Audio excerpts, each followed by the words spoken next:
Olunaku olw'ejjo nga bamaze okusabira omugenzi Edith Katende e Namirembe, omubiri gwe gwatwaliddwa mu maka ge e Mutungo gy'abadde awangaalira ne bbaawe Alex Waiswa Mufumbiro. Wano abantu ab'enjawulo baaweereddwa omukisa okwogerako eri abakungubazi. Era emu ku nsonga lwaki omubiri gwa Edith gwabadde gulina okutwalibwa mu maka ge, of course abantu abawangaala naye n'abalonzi ba bbaawe okuba nga bamukubako eriiso evvannyuma n'okupeyinga respect. Mu bantu abaweereddwa omukisa okwogera kwe kwabadde taata wa Alex Waiswa Mufumbiro. Sajja musirise, tayogerayogera, but of course yaweereddwa omukisa n'aspendinga almost 15 minutes to 20 ng'ayogera ku muwala we Edith Katende. Era abadde takimanyi gwe andaba, Edith Katende tagenda ziikibwa ku bijja bya bajjajjaabe, wabula agenda ziikibwa ku bijja bya bajjajja ba bbaawe e Busoga. Edith Katende mukyala Muganda, ate bbaawe Alex Waiswa Mufumbiro mwami Musoga. Kino kikulaga omukwano bano ababiri gwe babadde balina. Gwe ssebo bannya bandaba, njagala nkutuuseeko okwogera kwa taata wa Alex Waiswa Mufumbiro we yabadde mu vigil ekiro maka gaabwe. But before that, nyongera okutegeeza about Zaid Lighting Store. Bakugamba nti amataala gonna tugayina. Gwe wenna abadde ayina ekizibu ky'amasannyalaze gagenda nnyo, twakuleetedde trick gy'ogenda osobola osavinga amasannyalaze. Nti wobanga obadde okozesa units 3 olunaku, ogenda mmaliriza nga okozeseza unit emu, singa ojja ku Zaid Lighting Store ne tukuwa amataala ga sola ku bbeeyi ensaamusaamu. Kati njagala nkulaga amataala ge tulinawo, then nkuleetere taata wa Alex Waiswa ng'ayogera mu vigil ya Edith Katende e Mutungo. Tovaawo. Kale, now ekimu ku buzibu bwe tufuna bannayuganda ky'ekizibu ky'amasannyalaze. Kati gwe tero vidiyo njagalako ba mu kyalo bokka. Era tuli ready ogikutuusaako ettaala eno gye bayita solar street light. Weewale oba wejjeeko enzikiza mu compound yo oba ku kyalo kyo. Kano njagala nkawe abakulembeze ab'emubende. Bannaaye musobola obbigulira abantu ku kyalo sente ntono nnyo, emitwalo 17 ofuna eno solar street light eyaka ekiro kiramba. Kasita buziba yeeteekako yokka, kasita bukya yejjako yokka. So abantu bwe bateekemu baakulonda. Kati naawe alina farm, alina factory, weetaaga light eno solar street light eno yena gikuwa ku mitwalo 17. Mbansedde kati tulina kaneeno ngenda kakuwa ku mitwalo 12 era nako kakola sola mpaka ku makya oba oyaka.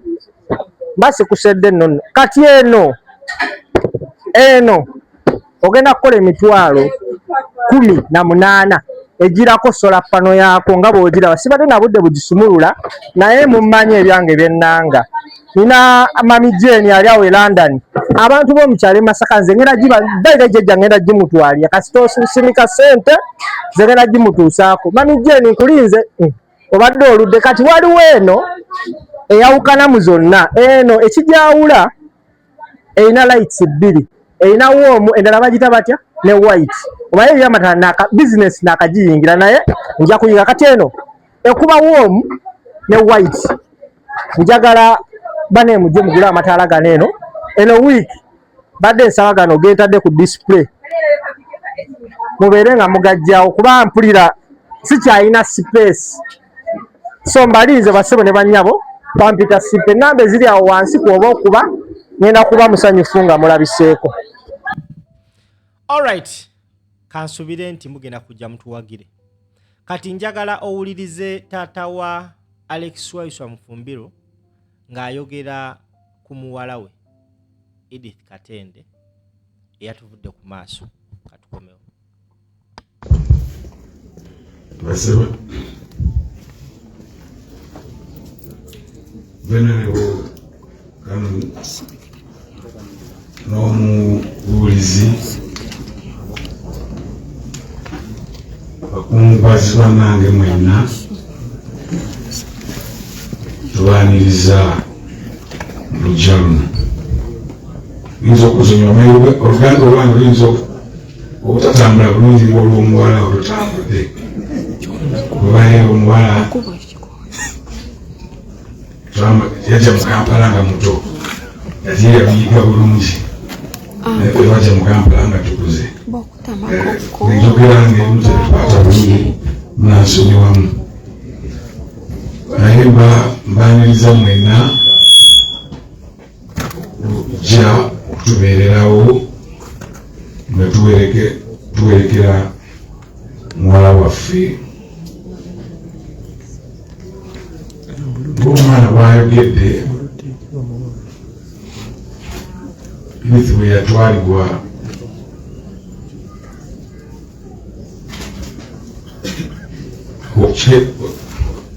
the morning of yesterday, definitely I knew everything must be at my place. One, I knew Alex is not here, then there is no way we can hold the vigil.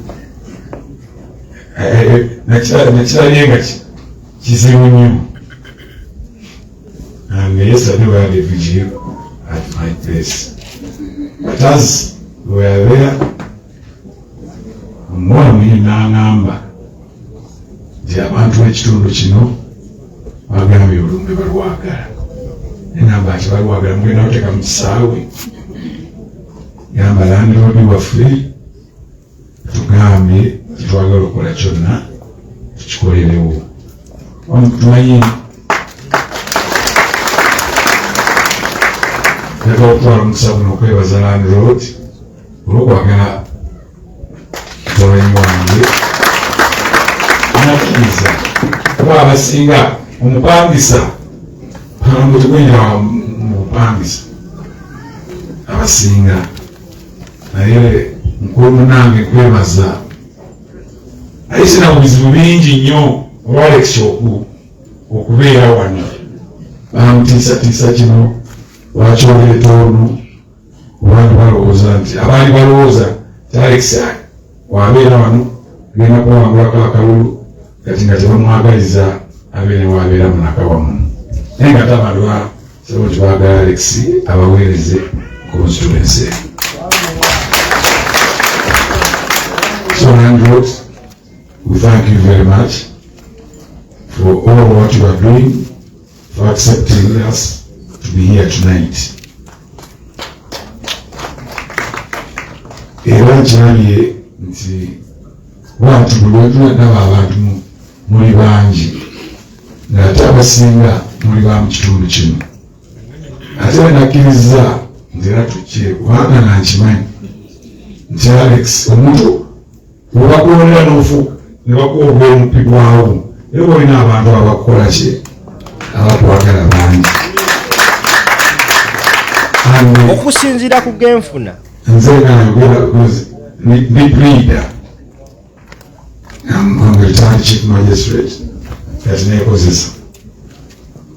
I've gone through the petition kati ngamba nti MP wa constituency eno ya Alex watu akalinze ebintu byonna akalinze wiki awaali abiri mwenya bateekawo 24 awaali ekinanga bateesewo 8 ng'olabirawo tinutudde balansinga bagenze mu prison bakoze bakola era nebigaana okutaalinga kale twalabye ebyo byonna ne tukkiriza nti nkambira mwebale nnyo obutaswaza kyemwasabye twatwalize wano singa tuzze ate tutasangawo bantu naye twandigambye ate lwakituze wano ebisinga tuyogeredde mu cathedral naye tuyinza okudda mu bitono. Muwala ono badde muwala mulungi nnyo eyingira mu famire yaffe Otoro Byazego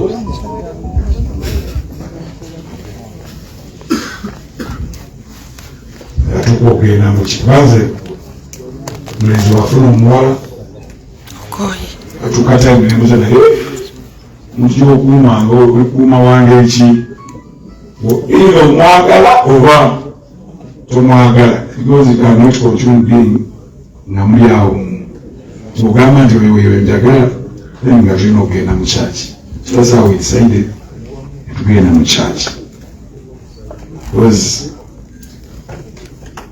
nina abalenzi 5 n'omuwala yona abadde wano sembayo ndowooza omulenzi omuleka era disi ankoze bubi nti agenze nga naba kutuukiriza assignment emu eyakato okugenda mu kyaki assignment etwali nagimukwasa yajja okusobola kato omutuusa mu kyaki naye ankoze bubi tibiti agenze nga kato tambute mu kyaki naye bijja kumutwala era naye namirembe ajja kumugattirayo muwulidde eggwanga lino tulina obuzibu bungi kizibu nnyo nti banafu abamu bawulira ategeera bulungi bintu bimu kubanga nga muwulidde muwalo naabadde kansa about 2 years naye njagala okubabulira nti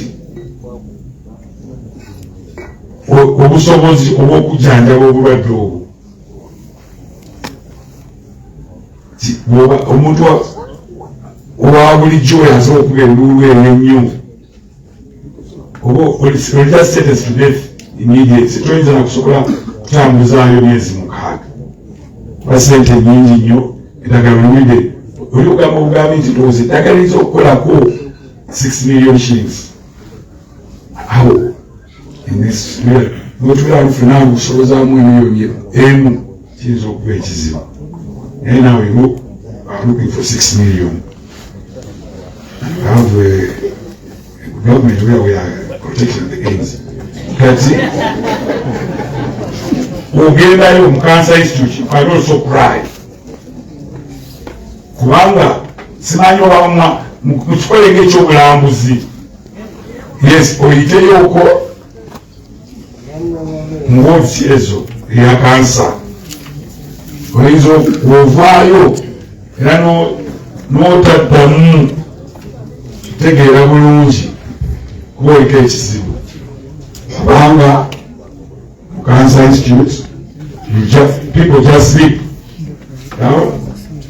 nebabuuka nemukola ki kati banolufe kati babigambe ngo komu VIP whatever muna kifo abandi bali awo nekifoomu webateerako those cameras and whatever naye it's not comfortable at all so ebizibu ebimu byetulaba ndowooza abantu abasinga balaba balaba nti ebintu si birungi nnyo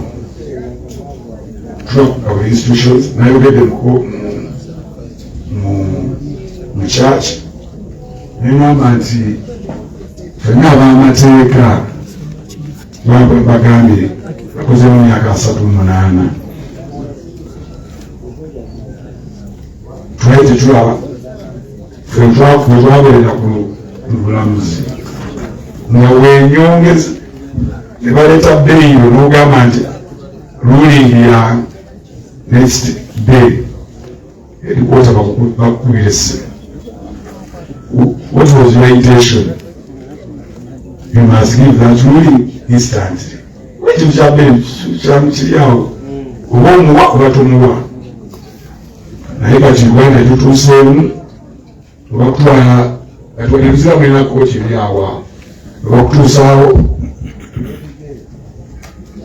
nosooka bakusoma omusango olw'erepi n'asaba bbeero state n'agamba sinaba kwetegereza biwandiiko oge ebiwandiiko yagala okwetegereza national ID